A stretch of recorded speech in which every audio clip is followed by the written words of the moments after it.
দর্শক, মুক্তিযোদ্ধা দলের আয়োজনে আলোচনা এই মুহূর্তে কথা বলছেন বিএনপির মহাসচিব মির্জা ফখরুল ইসলাম আলমগীর। আমরা সরাসরি যুক্ত হচ্ছি তার বক্তব্যে।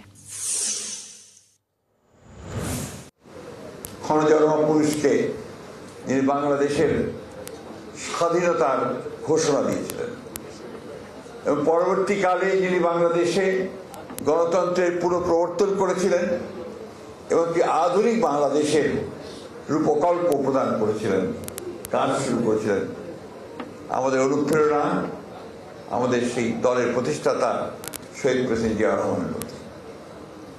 একই সঙ্গে আমি আজকে পরম করুণা আল্লাহ তাআলার কাছে প্রার্থনা করতে চাই, দোয়া করতে চাই যে আমাদের দলের চেয়ারপারসন যিনি গুরুতর অসুস্থ অবস্থায় এখন হাসপাতালে রয়েছেন এবং যাকে আমি সবসময় মুক্তিযুদ্ধের প্রথম নারী মুক্তিযোদ্ধা বলে অভিহিত করি, সেই মহান নেত্রী, আমাদের গণতন্ত্রের আপোষহীন নেত্রী দেশনেত্রী বেগম খালেদা জিয়ার প্রতি শ্রদ্ধা জানাতে চাই।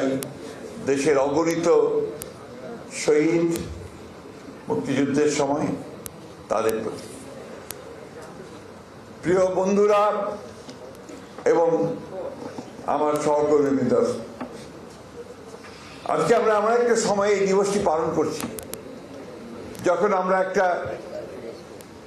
ট্রানজিশনাল পিরিয়ডে, একটা উত্তরণের পথে আমরা এগিয়ে চলেছি। অর্থাৎ একটা ছাত্র গণ অভ্যুত্থানের পরে যে সুযোগ সৃষ্টি হয়েছে গণতন্ত্রের উত্তরণের, সেই পথে আমরা এগিয়ে চলেছি এবং যখন একই সঙ্গে সেই গণতন্ত্রের ধারাকে ব্যাহত করার জন্য, জনগণের আকাঙ্ক্ষাকে ধ্বংস করার জন্যে বিভিন্ন রকম চক্রান্ত সৃষ্টি করা হচ্ছে, তখনই আজকে প্রায় 54 বছর পরে আমরা এই দিনটি আবার পালন করছি বলতে পারব, সব প্রতি বছরের মতো। আপনি ইতিমধ্যে শুনেছেন, আমি রিপিট করতে চাই না, পুনরাবৃত্তি আর করতে চাই না। সেই 1971 সালের 14ই ডিসেম্বর পাক হানাদার বাহিনী তাদের সঙ্গে তাদের পাকিস্তানের পক্ষে যারা আদর্শগতভাবে ছিল এবং যারা এই দেশের সকল মেধাবী, বুদ্ধিজীবী, সাহিত্যিক, কবি, অধ্যাপক, বিশ্ববিদ্যালয়ের অধ্যাপক, প্রকৌশলী, চিকিৎসক, তাদেরকে বেছে বেছে হত্যা করে বাংলাদেশকে ভবিষ্যতের জন্য মেধাহীন করে দেওয়ার জন্য একটা চক্রান্ত করেছিল। সেই শক্তিকে আজকে সেই দিনই পরাজিত করে হয়েছিল মাত্র 2 দিন পরে। আমরা সবাই জানি তার 2 দিন পরেই পাক হানাদার বাহিনীকে আত্মসমর্পণ করতে হয়েছে। অর্থাৎ আমি যে কথা বলতে চাচ্ছি, এইভাবে ষড়যন্ত্র করে, চক্রান্ত করে কোনোদিনই সাফল্য অর্জন করা যায় না। সাফল্য অর্জন করে যারাই, যারা সত্যের পথে থাকে, সঠিক পথে থাকে, লড়াই করে, সংগ্রাম করে তাদের সাফল্যের দিকে যেতে পারে।